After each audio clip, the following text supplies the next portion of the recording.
Hello and welcome to the Samuel Lebega podcast. Thank you for joining me today. I hope you're doing well. I'm doing great. Thanks for asking. Today's episode is going to be a little bit more transparent of me. It's going to be titled What Sam Thinks of AI. A little bit of background on me. I went to high school throughout COVID, and, class of 2020, I take a lot of pride in being the doom squad of 2020. And, I graduated and got my bachelor's. And now I'm getting my master's right now. But I say that because I think our little generation has kind of like been prepped for this whole conversation for a while now. Like, I've been surrounded by cell phones my entire life. I vividly remember like the iPhone 5C being like the thing, and then I think the iPhone 8 was popping like that. But I mean, like after that, you maybe had like the X, but Apple's been kind of on the fall off recently just because they've had to spike all their prices because the market's taken such a downturn.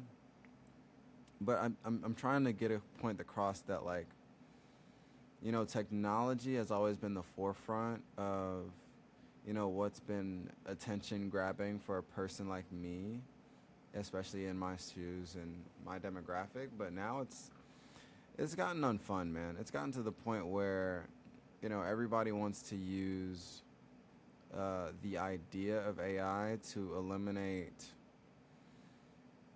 everything that makes people human, and it's kind of one thing being employed and kind of hearing this dialogue is another thing being on the outside looking in, and I've spent time in both kind of vicinities. And the scary part about it is that like people who want to integrate it into their work have no real sense of how large language models work and the difference between like kind of like this in-house coding and then this outsourced language model pull information in. And I, by no means, am an AI guru. I don't know the first thing about what it takes to code. But from what I do understand is the basics of how an app works and how the gamification of apps is kind of something that we've all grown accustomed to. Like, I'm no stranger to understand my life is like a 95% casinos. And I think when you start to get a better understanding of how it is that people are introduced to things, you just look at AI the same way. And it's so easy to get on like this doom train or this like very optimistic train or both. I mean, if you look in one direction, somebody's really optimized and excited to how it is they're going to integrate AI to, maybe better plan out their finances and better plan out how it is they want to integrate, their creativity at scale. And then you look at the other direction and you got guys like Sam Altman saying he wants to commodify intelligence, which just means like I want to give you thoughts, I want to give you education, and I don't think it should necessarily all boil down to stop reading. We can just trust the AI to do all our reading for us. But from a work standpoint, that's exactly what makes it a lot easier to streamline because then you have to pay less people. And when it comes to the application process, there have been numerous lawsuits coming out of just using an AI resume tracker that kind of like stocks and tracks data points on your resume and then saves those data points on you as a person, then gives you a score with it, and then immediately sends that score to the company that's also helping hire people, and then that company then sells it to the whoever the employer was that you're trying to get hired by. All of that is true and really hard to process. But also, I think the concerning thing is that we don't really have a Steve Jobs. We have Sam Altman and Elon Musk kind of duking it out, which is not like a fun thing. It's like if you see, it's like if you saw the two least cool kids, you just like break out and have a rap battle. You're like, I don't want to be here. Can we just like take this outside or do this somewhere else, like on Mars, where I'm not involved? But now instead of, being able to throw tomatoes and being like, hey, your rap battle kind of sucks, we just got to pick a winner, essentially, and just be like, I like yours or I like yours. And it's siphoning money. We're siphoning like the Q1s, like the quarter report for a lot of these tech companies like Gemini, Anthropic, OpenAI. They constantly are releasing a bunch of new data every single day. And it's just like really hard to get over. It's really hard to keep up and not be overwhelmed. And like, I think what people take for granted is that learning is supposed to take time. Like you're supposed to read a book, sit on that book, and then form an opinion, so you can build a vision and then help somebody in the future, right?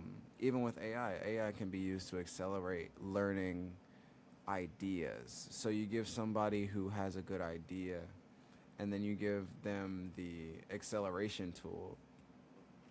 AI is simply that. It's an acceleration tool. It's not like a demigod. It's not going to be able to, tell you what to eat for breakfast or help you do sit-ups. And I mean, like, I've seen the commercials too. Like, I've seen all the commercials. It's just like, you're a guy doing pull-ups and you don't know how to get your chest bigger. So instead of just, doing push-ups or like thinking for 2 seconds to how can I get it's like, let me just ask, an AI and it'll tell me exactly what to do when it's never done a push-up before. Like it can really work out in theory, but in the same way of like the best, my fault, Toji. The best example I have is, the Backrooms movie was really good at trying to describe it to people subliminally.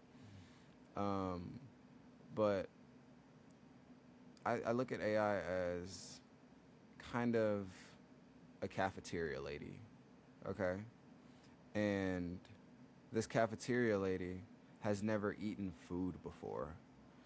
And we want this cafeteria lady to decide what's going to be the best form of nutrition for lunch. Now, yes, if you give a person enough data points on enough people, it might be able to come to a consensus for a plethora, but it won't be able to decide what you want. And I think autonomy and identity is one of the core things that make people human. Now, if that's, a hot take, I might be in some hot water soon, but I think we are so scared to use our voice because if it's like you don't necessarily agree with everything that's going on right now with the direction that we're taking, it can feel like life or death. And I mean, if you got a little bit of money, it's easy to kind of like tuck away in your corner. But the funny thing is that like, kind of like a flood. It doesn't really matter if you're on the 19th floor, right? But it matters to everybody who's on the floor underneath you, and they're only going to go one direction to live. And it kind of just, it dissipates community at a rapid pace. That being said, I do think there are a lot of good things about being able to house the own infrastructure of like a business, or being able to seamlessly write an email that you don't feel like you want to do. But like, I think what that slippery slope starts to look like is, all right, let me not write this email. Let me just ask AI this email. And let me ask this AI for the decisions to make on what I do tomorrow, and then what I do on the week, and then what I do for the next 25 years of my life. And then you kind of have this immersive relationship with this, digital entity that won't care when you die. This digital entity that doesn't really have a good, or it doesn't have a responsibility to the relationship to you as much as you might think, and as much as it might be trained to make you feel that way. There are so many stories of how it's been for, parents. People start to use these chatbots as like mental health professionals. Like, I'm gonna just tell you everything and you're gonna fix my life, which is just sad, if anything. But like, it's a reality, and I think the pace we're moving at, bro, is good luck, everybody. The pace we're moving at is, I want to tell you right here, right now, if you are looking for somebody to step in and like decide, it's not gonna happen. So it's gonna be one of those things where you kind of, I guess, make your own decision. And a lot of people's decision are like, all right, let me just get in the race and let me burn as much water as possible. And I mean, that's cool. I'm not against it. I don't want to be too down about it. I just wish that it was a little bit more humane about how we're doing it. I think I had a conversation with this guy when we were watching, what was it, the Spurs in OKC, and he was telling me about how he did some government contracting and what was the other one, computer science in North Carolina, and how similar to this Black Mirror episode that's really good. You should check it out. It's called Smithereen. But similar to this Black Mirror episode, he started under the impression that they were trying to save the world and fix the world. And it was like once they hit a certain benchmark, that's where, you know, the business-minded people realized that they could sell it.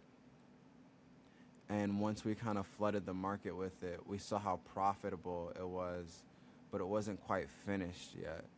And so instead of doing things like integrating it into our healthcare and integrating it into, maybe even education to an extent, I think we kind of just took it as the sandbox that it was. And now, since it's kind of moving in the direction like a new iPhone, there's no shelving it, there's no closing Pandora's box. We're just gonna get a watered down college football 2088 that's just like ChatGPT 96 this time with extra eyelashes or whatever. Like, I don't know.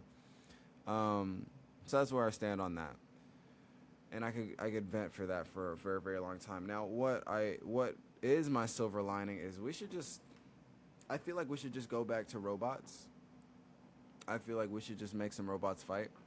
I feel like if we're going to go ahead and kind of have this idea of everybody using an AI 24/7, and we're going to have like our our relationship box, or our companion bots. Let's make Real Steel 1, and let's make Real Steel 2. Like, just, bro, if you want to fix the entire discourse and the vision of where we're going with AI, just release a Real Steel 2, and like you'll win the public right back over. But it needs to be fire, okay?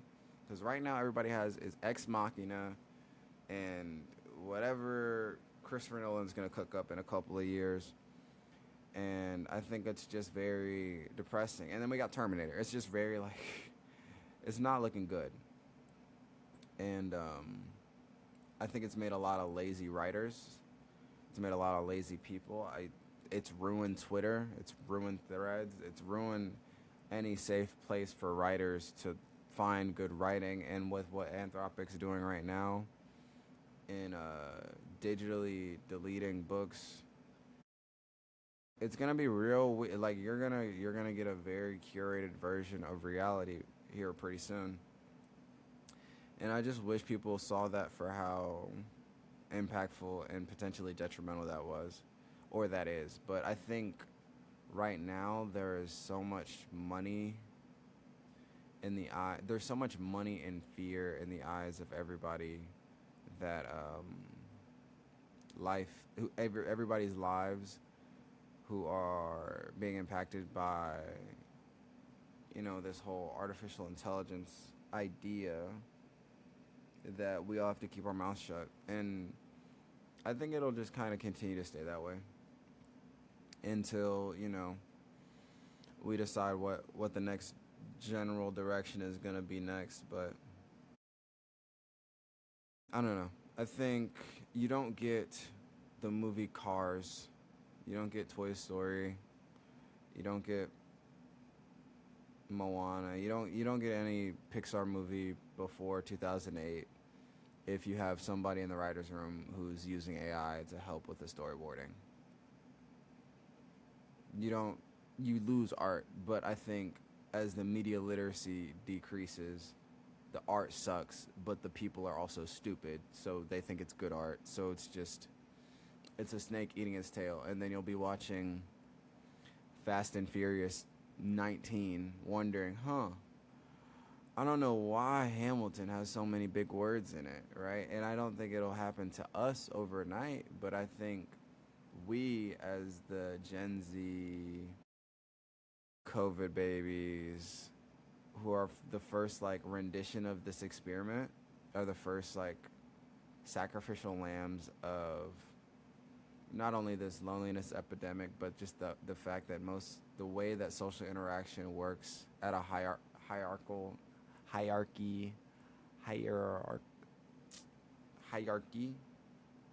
is hierarchical? No, it's not hierarchical.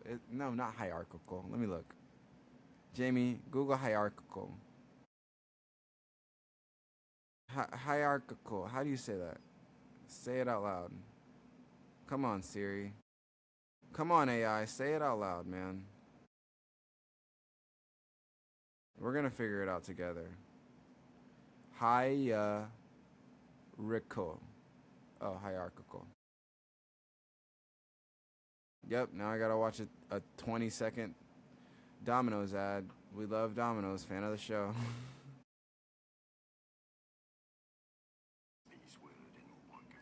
All right, why does it have to be a 40-second? This is the problem. This is the problem. This is the problem, right?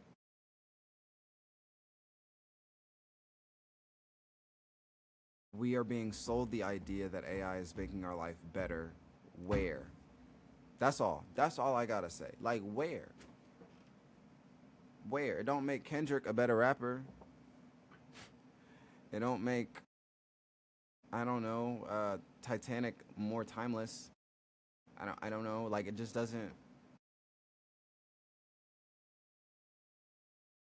Does it make Warren Buffett a better investor?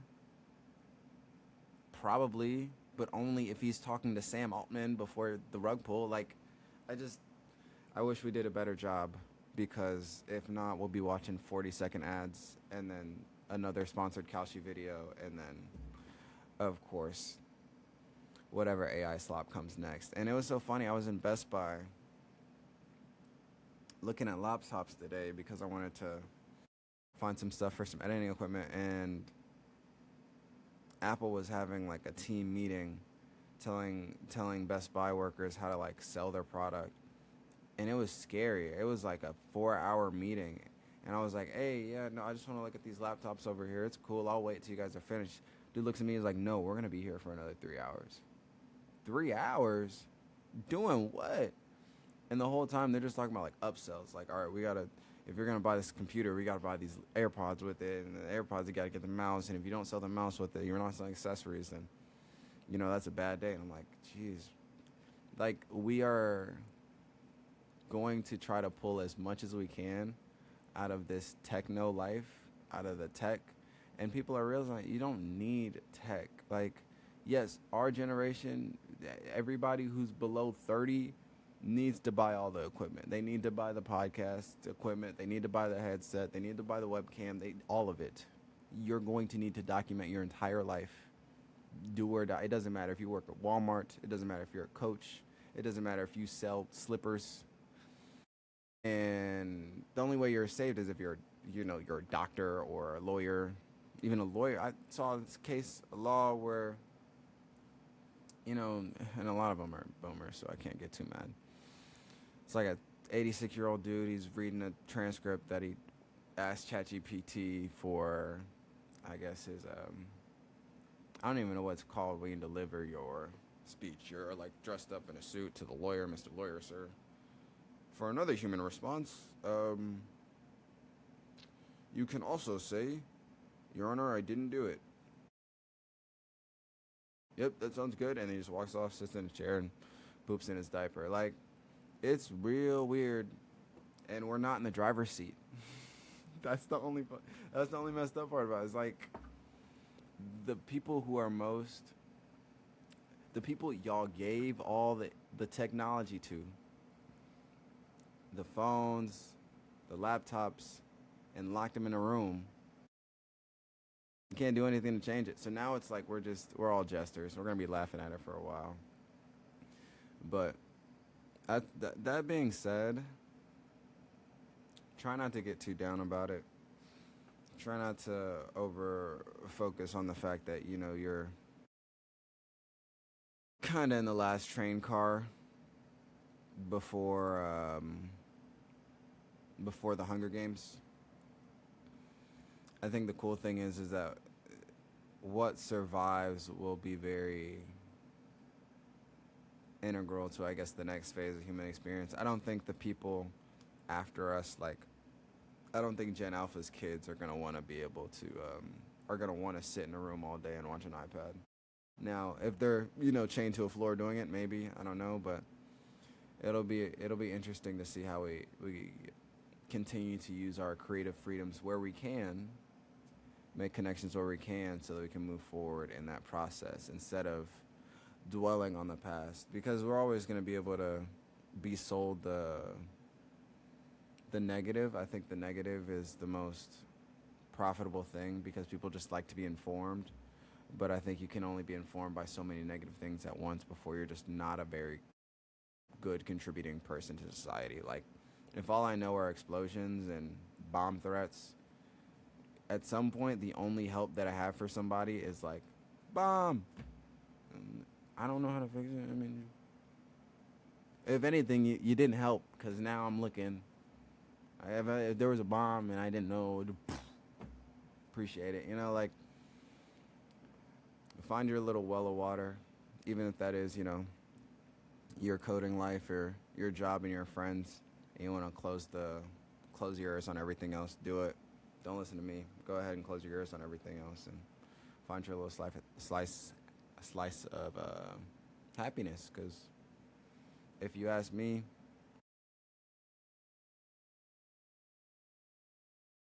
it's pretty comedic. So, but I don't want that to be. I don't want to be my thing. I feel like it'd be so easy to get on here and crap on AI every day, even though I could. And I might, depending on, how some of these videos go. It's just AI's not very curious. Do you ever think about that? Like, it's not very curious about anything. Like, it don't, like, I feel like this is real. Like, you just think about it. If you sit down long enough outside, you'll have a thought and be like,